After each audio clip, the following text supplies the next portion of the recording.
chapters 9 and 10. Chapter 9, The Trollhunter's Secret. Walt knew something was wrong the second his son, niece, and nephew walked into class late. None of them offered an excuse. They just walked in, sat at their desks, and avoided his eye. Jim was shaking, Toby looked like he was going to throw up, and Mary simply stared at her desk. Yes, something was very wrong. "Jim, Mary, Toby," he said when the bell rang at the end of class, "I would like to talk to you three for a moment." Turning to face the trio, he was surprised to see that none of them had moved from their seats. "All right, you three, what happened?" The second Toby lifted his hands and started signing, Walt grabbed the phone on his desk and called his brother's classroom. If Toby wasn't talking, then whatever happened had to have been serious. "Otto, yes, I know you have class right now. That's why I called the classroom phone. Toby's gone nonverbal. I don't know. None of them have said anything yet. Jim looks like he's about to cry, and I think Mary may be in shock." Walt turned to the teens and saw what Toby was trying to say. "Otto, get to my office, fast." He slammed the phone back down to the receiver and approached his family. "Easy, young Atlas, I've got you. Toby, can you help your sister? We're going to meet your papa in my office, all right?" Toby swallowed hard and nodded. Leaning on each other, the siblings followed their uncle to his office. In said office, Walt sat Jim on the sofa and guided Mary to the chair behind his desk. Toby made himself comfortable next to Jim. "Walt, was die Hölle? A little explanation would be nice. You just hung up with, Bärchen? Prinzessin? Was ist passiert?" Walt sat on the arm of the sofa and put his hand on Jim's shoulder. "Toby, can you tell your papa what happened, or would someone else like to explain?" Toby lifted his hands, which had begun to shake, and signed, "Uncle Kanjigar." Otto knelt in front of his son. "What happened, Bärchen?" He's dead," Jim said softly. Walt stared at his son for a moment. "How do you know that, young Atlas?" We were running late," Jim choked out. I took too long making lunches, so we took the canal so we could make it on time. As we went through, Mary saw something under the bridge. We went to investigate, and Walt gathered his son into his arms, while Otto, already holding Mary, gathered Toby into his embrace as well. Neither of them needed to ask what the teens had found on their way to school that morning. "Da," Jim whispered, not looking up. I know who the next troll hunter is." Walt stroked his son's hair. He knew how close Jim and Draal had become over the years. "It's going to be—" Walt's heart stopped when Jim held out the blue and silver amulet. "Dear God, no," Walt thought. "Not him, not my son, anyone but Jim, please, anyone. Bartholomew Strickler." Jim began sobbing anew, and Walt's blood turned to ice. He looked to Otto, sitting on the floor with an arm around each of his own children. "Fledermaus?" the younger brother squeaked out. A look of abject terror painted on his face. Walt took a deep breath and nuzzled Jim gently. "It's going to be all right, young Atlas. Shh. I promise, everything is going to be all right." Otto stood and settled Toby and Mary on either side of Walt. "I'm going to tell Lenora that we are taking the kids home." Walt nodded and extended his arms around his niece and nephew. Otto quietly knocked on his wife's classroom door. Lenora glanced at him and turned back to her class. "Do problems 1 through 15 in your textbooks. I'll be right back." She stepped out into the hallway and faced her husband. "What happened, Otto? Toby, Mary, and Jim haven't arrived. Are they all right?" Sie waren spät im Unterricht," Otto began. Whether he was speaking German because he didn't want the students to understand him, or because he was too shaken to speak English, Lenora couldn't tell. "Are they all right?" Otto took a deep, shaking breath and covered his mouth. He shook his head as tears threatened to roll down his cheeks. "Sie fanden Kanjigar im Kanal sehr zertrümmert. Lenora, der Trollhunter, es Walt." Lenora gasped and hugged her husband. Otto returned the hug, letting his tears finally fall. "Walt und ich nehmen die Kinder mit nach Hause," Otto explained after a moment. Lenora nodded and kissed him, gently wiping his tears away. Otto kissed her back before heading back to his brother's office. Barbara was in the kitchen when Walt and Jim walked in. "Walt? Jim?" She stepped into the hall. "What happened?" Walt sat Jim on the sofa. Deep breaths, young Alice. I'm going to get your inhaler. Jim nodded and focused on getting his breathing back under control. Walt went into the kitchen and got into the medicine cabinet. Walter? Barbara grabbed his shoulder. What happened? Why is Jim having an anxiety attack? Walt stopped, inhaler clutched tight in his fist. After a deep breath, he spoke, not facing his wife. Changeling is dead. The kids found him shattered in the canal this morning. Barbara was silent. The hand on Walt's shoulder slid down his arm. Walt hugged her for only a moment, knowing he had to get Jim his inhaler before he told Barbara the rest. He watched Jim use the medical tool before returning to the kitchen. Barbara was still standing where he had left her. Briefly, he considered not telling her he was the troll hunter just yet, giving her more time to mourn the loss of Changeling, but that would only make her angry. Barbara, there's something else you should know. The new troll hunter. Barbara turned to face him, tears shining in her eyes. I'm the new troll hunter. Barbara's entire mood changed in a snap. No. It was firm, like a fact. You can't. Being the troll hunter spy is dangerous enough. You can't be the troll hunter. Walt sighed. Well, it's not like I have a choice in this matter. There's always a choice, Walter, Barbara shouted. Troll hunters are always killed by bular, a troll that you have a meeting with tonight. We just lost Changeling. Can you imagine what losing you will do to Jim? To Otto, Lenora, Toby, and Mary? What it will do to me? Walter snapped. He transformed into his troll form and wrapped his wings around Barbara. He pulled her against his chest in a firm, protective hug. Barbara beat her fist half-heartedly against his chest. Let go of me. Let go. Walt tightened his grip and pressed his nose into her hair. Barbara leaned her forehead against his sternum and finally let herself cry. Walt just stood there, arms around his wife, nose in her hair. Mom, Da? Jim was peeking into the kitchen, a blanket held around his shoulders and tears staining his face. It's all right, Jim. Walt held out one arm, offering the hug to his son. Barbara leaned back, and the two adults sandwiched their son between them. Walt wrapped his wings around his family as well as his arms. Everything is going to be okay, Walt repeated. Barbara buried her face in Jim's thick black hair. You don't know that, Walt. No, he admitted, but I'll do everything in my power to make sure of it. I promised 15 years ago that I would never leave you. I intend to keep that promise. Being the troll hunter doesn't change that, not for 1 second. Walt looked at the clock beside his bed. It was just about time for him to go to the museum and meet with Bular. He looked over at his wife and son, who had asked to sleep with his parents after the trauma of the day. Walt had no doubt that Toby and Mary were sleeping with their parents that night as well. Walt carefully rolled out of bed and looked at the amulet. How the hell am I going to hide you from Bular? He sighed. He put the amulet in his back pocket, kissed Barbara, and headed out to the car. Would leaving it in the car work, or would it magically appear in my pocket? In the end, he left it in his pocket and marched confidently into the museum. If anyone had asked him, they didn't. Walter would have said that Bular was acting kind of strange that evening, like he just wanted to be out of the meeting, like he had somewhere else he would rather be. But this short meeting worked in Walter's favor, and he wasn't one to look a gift horse in the mouth. As soon as Bular ran out the back, Walt jumped back in his car and made his way to Troll Market. For a place that recently lost a beloved citizen and their sole protector, Troll Market was just as cheerful as ever. He passed Bagdwella on the stairs. Going up again, Bagdwella? He asked, trying to get his mind off of what he was about to tell the Troll Hunters team. I thought you just went out last night.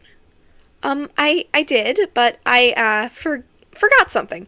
One of my bags. I left it at the old scrapyard and have to go back for it tonight. Walt stopped and stared at the trolless. Is that a new dress? What? No, this is the same dress I always wear. Nothing new or fancy here. Walt began backing down the crystal staircase. Okay. Guess Bular's not the only one acting strange tonight. At Blinky and Aaarrrgh's library, the mood was much more what one would expect. Blinky and Aaarrrgghh had their heads bowed. Draal was brooding in the corner. Walter, Blinky gasped. You finally arrived. I saw young Jim take the amulet this morning. Do you have it? I do. But I don't think you're going to like who the new troll hunter is. Jim? No. For the glory of Merlin, daylight is mine to command. Having seen Changeling transform many times, Walt knew what to expect. However, it was still a strange feeling being taken in by the amulet's power. glorifying the wizard that had killed his, sort of, mother. It was all very strange. When he landed back on the ground, the changeling tested his transforming abilities, seeing if he could still transform between his human and troll forms. He could. "Excuse me for a moment." Draal got to his feet and exited the library. The others could all hear the terrifying roar that the troll released before returning to the library. "I'm fine." Draal sat back in his corner. "You're taking this oddly well," Walt noted. "Strickler, I've lived with you for 15 years. I've had time to adjust." "On another topic, Master Walter," Blinky interrupted, "what are we going to do about your spying on Bular?" "The best way to avoid suspicion would be for me to continue," Walter pointed out. "And Blinky, please, you've called me Walter for nearly 16 years. Don't change that now." "But it's not safe," the six-eyed troll insisted. Walt sighed. This was going to be a long night. Walter had only been the troll hunter for a week when it happened. Blinky walked into the Hero's Forge to find his troll hunter flying around in his armor, screaming his head off. "Great Gorgus, what on earth is going on?" Otto adjusted his glasses. "Gunra, Bular's oldest sister. Like him, she was not sucked into the Darklands. She has been dormant for several hundred years, and now she is back. Walt, come down here and tell Blinky what Gunra said." No one had ever seen Walter look so terrified when he landed. Even his wings were shaking. Despite that, his words were steady. "Gunra said that she came back because she felt Bular was neglecting his duty to return Gunmar to our world. What do you make of it?" "I am uncertain. What do we know of this Gunra?" "She bigger, stronger, scarier." Blinky turned to his husband. Aaarrrgghh sat on the sidelines of the forge, eyes glued to the ground. "That is true, and she takes even more after her father than Bular." Chapter 10. Love is Strange. Bagdwella looked over her bags and supplies, contemplating bringing her wagon with her. "What do you think, Nola?" She looked down at the gnome on her table. "Should we bring the wagon?" Nola chittered at her. Still saying goodbye to her mate and young, Bagdwella rolled her eyes. "Bagdwella?" The trolless turned toward the voice and saw that it was Strickler, the troll hunter's changeling spy with his family. "Are you going out tonight?" he asked. "I had planned on it," she called back, Nola crawling up to her shoulder. "Why?" "Be extra careful tonight," the changeling warned. "Bular's been in a bad mood lately, and he'll be prowling tonight." Bagdwella gave him one of her best grins. "Thank you, Strickler, but I can take care of myself." Despite what she said, Bagdwella was glad that the spy was amongst them. He always warned the citizens of Hearthstone Troll Market if they had to be extra careful of Bular. She had often been the one to watch Strickler's whelp when Blinky and Aaarrrgghh were unavailable.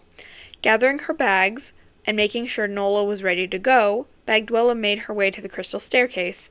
She knew that the sun would still be out, but that didn't bother her too much. She liked to watch the sun set before she set out scavenging. She sat in the shadow of the bridge, Nola resting on her headband, and watched the sun she would never see clearly sink behind the hills that surrounded Arcadia Oaks. With a smile, Bagdwella shifted her bags and ran out into the canal. Each step she took caused a light tap to echo off the cement. It didn't take long to find a place to start scavenging. Bagdwella hung onto the dumpster and let Nola scurry around on her own. Her legs hung out of the dumpster, her feet hanging off the ground, while they searched for anything they could sell in the shop. "Chitta-chit! Chitta-chit!" Nola held a large metal disc above her head. "Oh, let me see that." The gnome plopped the disc into Bagdwella's waiting hands and scurried up her arms. The trolless dropped back to the ground and brushed her ruby bangs out of her eyes in order to get a better look. The disc reflected the moonlight perfectly. She had no doubt that it would sell fast. "Ee! Chit-chit-chit!" Nola began jumping about and screeching in terror. Bagdwella jumped, clutching the disc to her chest in surprise, and turned to see what had frightened the gnome. Bular the Black stood at the end of the alleyway, red eyes glinting in the light of the full moon. Bagdwella screamed. She dropped the disc and backed as close to the dumpster as she could, squeezing her eyes shut. Bular peered down at her. "You're not scared. Why?" Bagdwella met his eyes. If you wanted me dead, you would have killed me."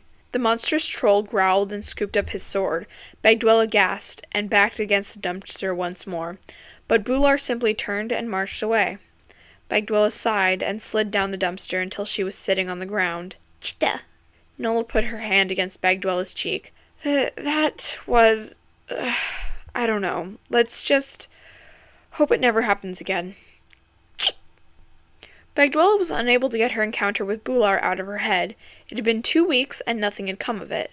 She had decided not to mention it to the troll hunter or any of his team because, well, nothing had actually happened. Bular hadn't done anything, just talked to her. "Hello?" An unfamiliar voice broke into her thoughts. "You're Bagdwella, right?" Bagdwella turned and saw the wife of Stricklander's brother standing in her shop. The woman looked a little nervous. "Yes, I'm Bagdwella."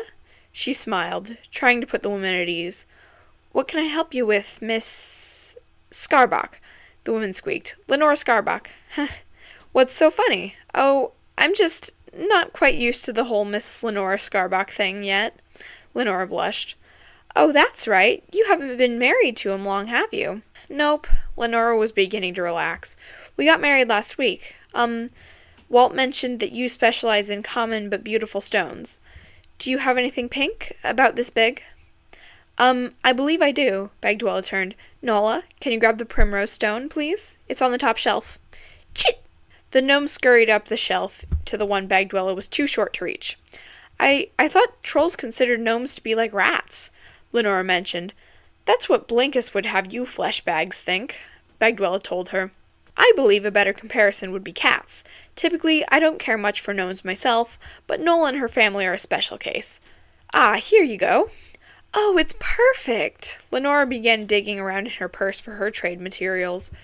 "If you don't mind me asking," Bagdwella set the stone on the table, "what do you need it for?" "Our new school musical." Lenora made the trade and put the primrose stone into her bag.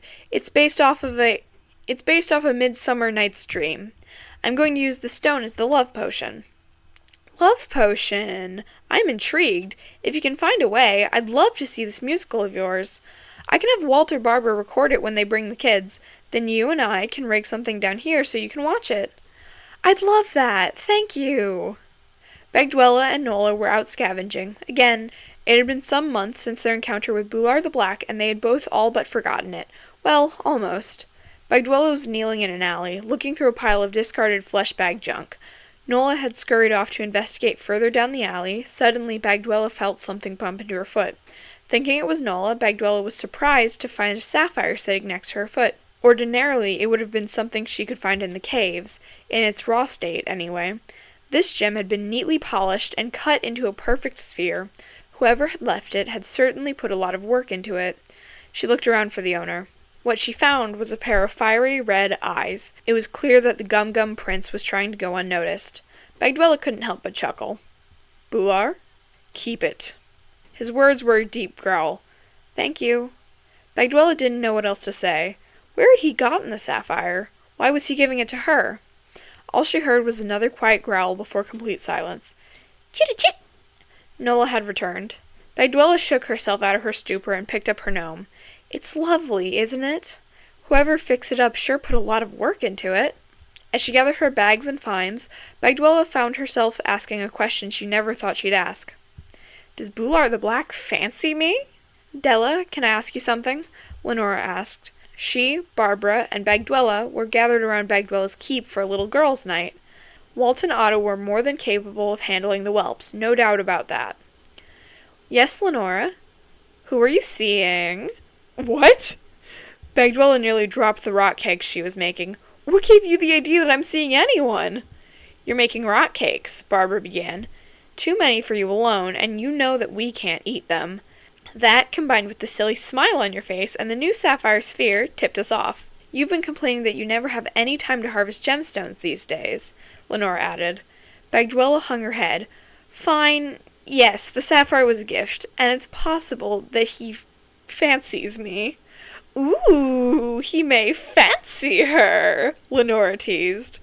"Come on," Barbara begged. "What's his name?" Bagdwella could have sworn her heart stopped. There was no way she could tell her friends that she had seen and survived being seen by Bular the Black, let alone that he may fancy her. No, a trolless has to have some secrets to herself, you know." "Aww," Lenora pouted. "Please, Dwella, at least tell us if you like him back." Bagdwella sat on the edge of her nest to think. Did she fancy Bular? Was it wrong if she did? Bular had killed so many troll hunters and flesh bags alike. What was to stop him from killing her or using her to get to Troll Market? I don't know, she finally added. I've only met him twice. He was a little rude both times, but I don't know. What if he's a gum-gum? What if he's just using me to get to Troll Market? Barbara and Lenora exchanged a look. I think both of our families are a testament that gum-gums can change, Lenora explained. If he is a gum-gum. Of course we're not saying to just up and trust him without getting to know him first, Barbara continued. Why don't you try talking to Blinky? He married a former gum-gum general. If anyone can help you with this, it'll be him. I'm pretty sure the Gum-Gum Prince ranks a little bit higher on the do-not-date lists than the Gum-Gum General, Bagdwella thought. As if sensing her friend's unease, Lenora swooped to the rescue. Or you could try writing him a note in the basket with the rock cakes, if you're not ready to say it face to face. Bagdwella's face lit up.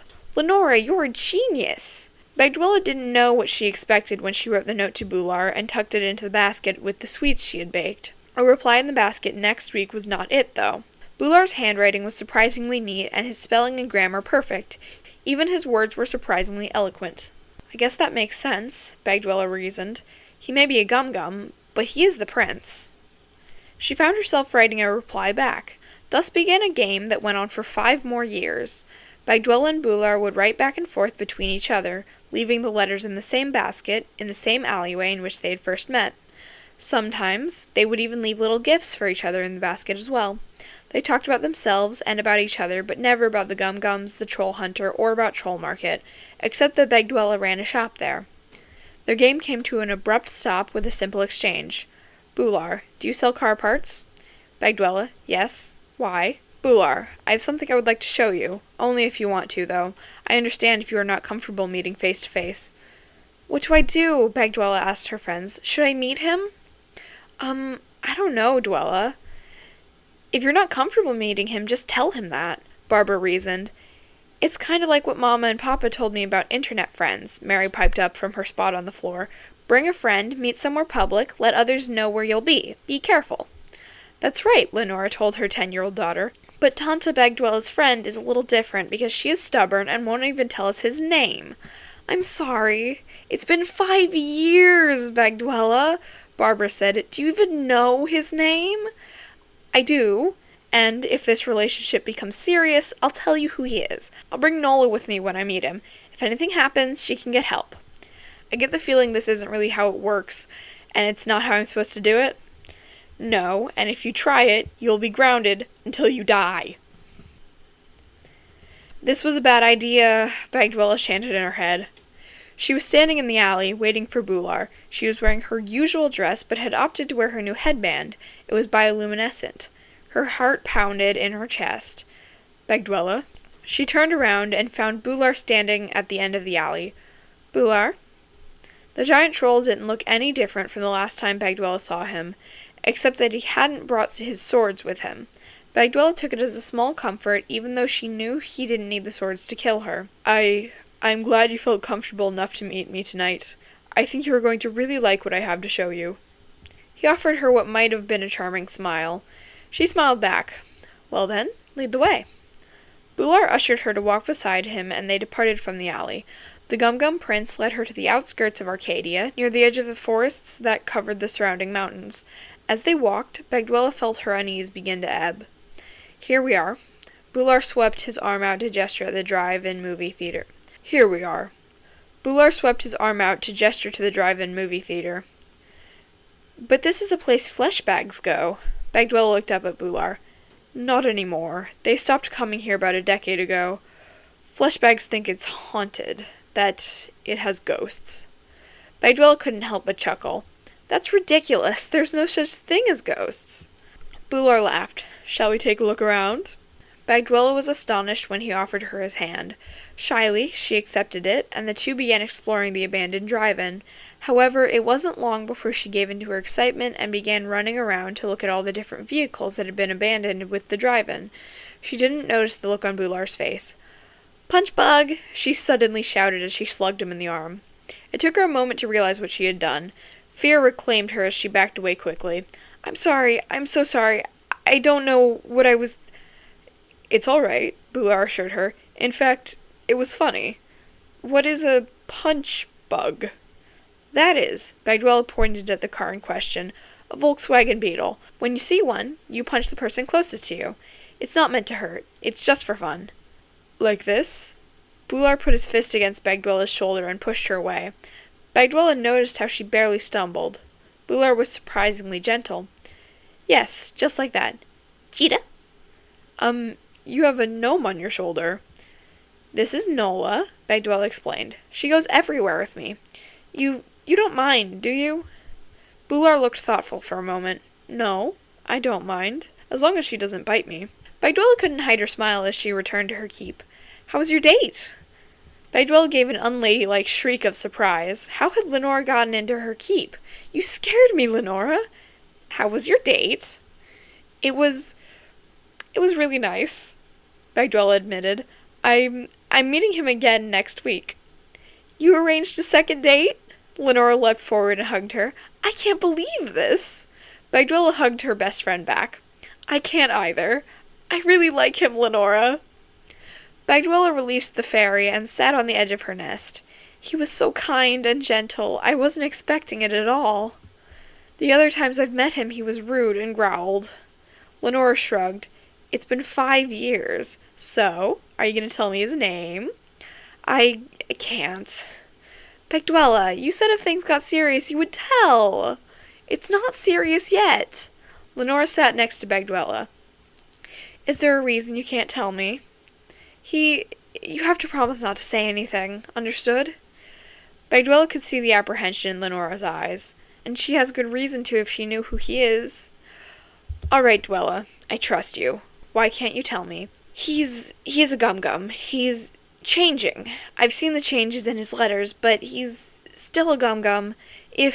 When he changes for the good and leaves the gum-gums, I'll tell you who he is. And if he never changes, I have to believe that he can. What is that? Bular asked. 2 years had passed in the blink of an eye.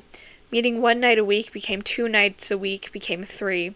Now Bular and Bagdwella had explored most of the drive-in theater, or so they had thought. It must be the projection room. Bagdwella began looking for the door to the little shack. Flashbags would have a projector inside, and it would project an image on the screen there. Bular was quick to knock down the door for her, and the two slipped inside. Bagdwella soon found the old projector. I'll show you what I mean in just a moment, she told Bular. If I can just remember how this works. Oh, got it. The old machine kicked to life. Bular stared in awe as an image was projected on the broken screen outside. Bagdwella turned on the sound and smiled when the sound came on, just loud enough for the two of them.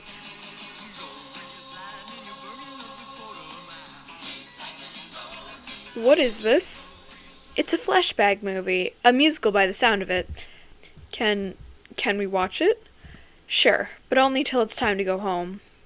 Bular reclined in the bed of an abandoned pickup truck, and Bagdwella was quick to join him, nestled into his side. What are they doing? Bagdwella had been meeting Bular for 3 years now. She couldn't deny that she had grown to love him, and she was confident he loved her too.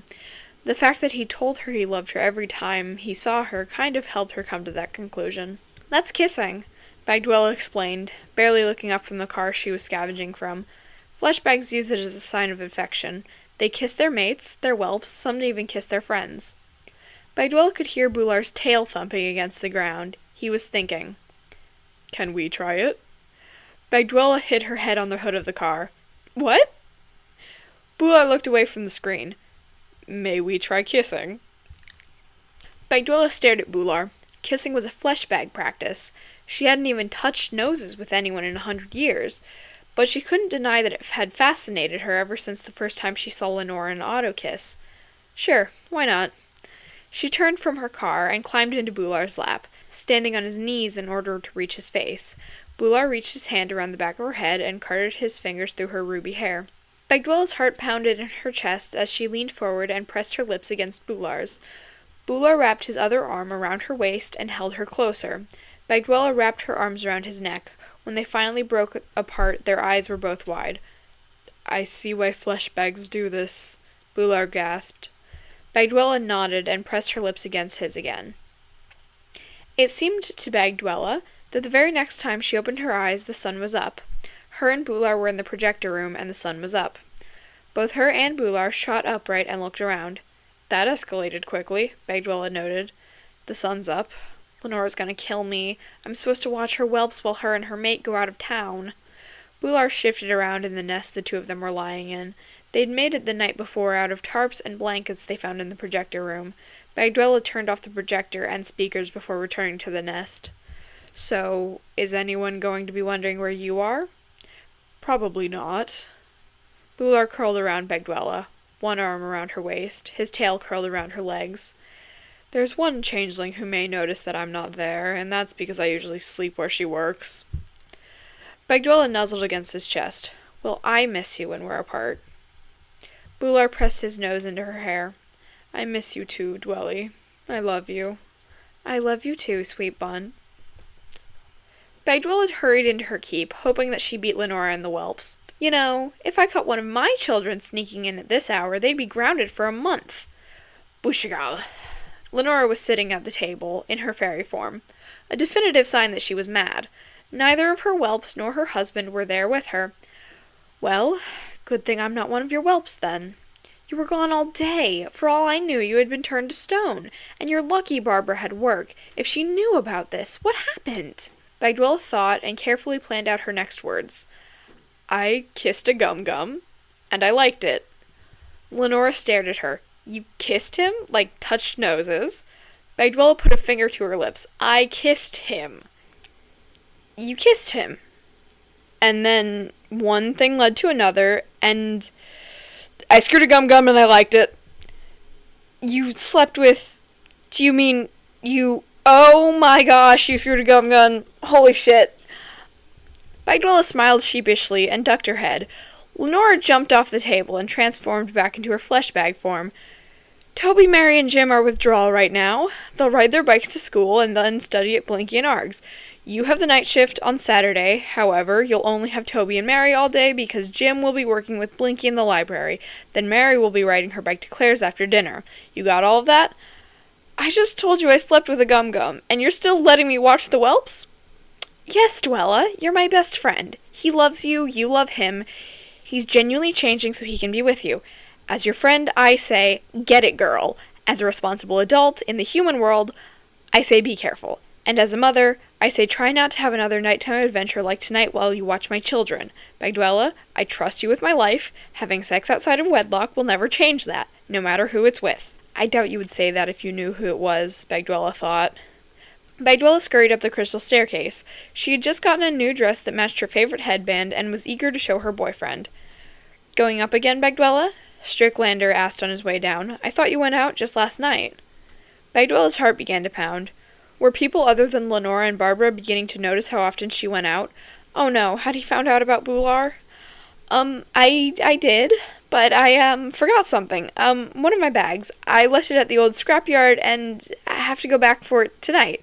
The spy stopped and stared at the trolless. Is that a new dress? Crap. What? No, this is the same dress I always wear. Nothing new or fancy here. Strickler began backing down the crystal staircase. Okay, guess Bular's not the only one acting strange tonight. Bular was acting strange? Why would he be acting strange? Bagdwella tried to quench the dread building in her stomach, but it wasn't working. Are you really going out tonight? Asked another trolless, one she hadn't met before, at the door to Troll Market. What happened this morning? What happened this morning? Changlling the Courageous was felled. Bular the Black killed him. Bagdwella felt her blood turn to ice. Bular had killed Changlling.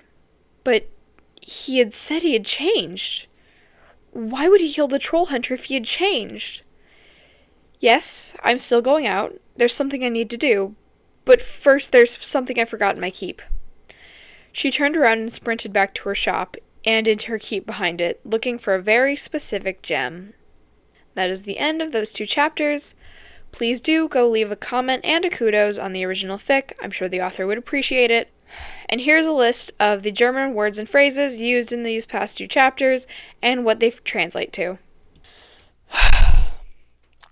Was die Hölle means what the hell. Bärchen is little bear, Prinzessin is princess, was ist Bärchen is little bear, Prinzessin is princess, was ist passiert is what is wrong, Fledermaus is bat, Sie waren spät im Unterricht means they were late for class, Sie fanden Kanjigar im Kanal zertrümmert means they found Kanjigar shattered in the canal, Lenora, der Trollhunter, es Walt means Lenora the Trollhunter is Walt. Walt und ich nehmen die Kinder mit nach Hause means Walt and I are taking the children home. And Tante is aunt.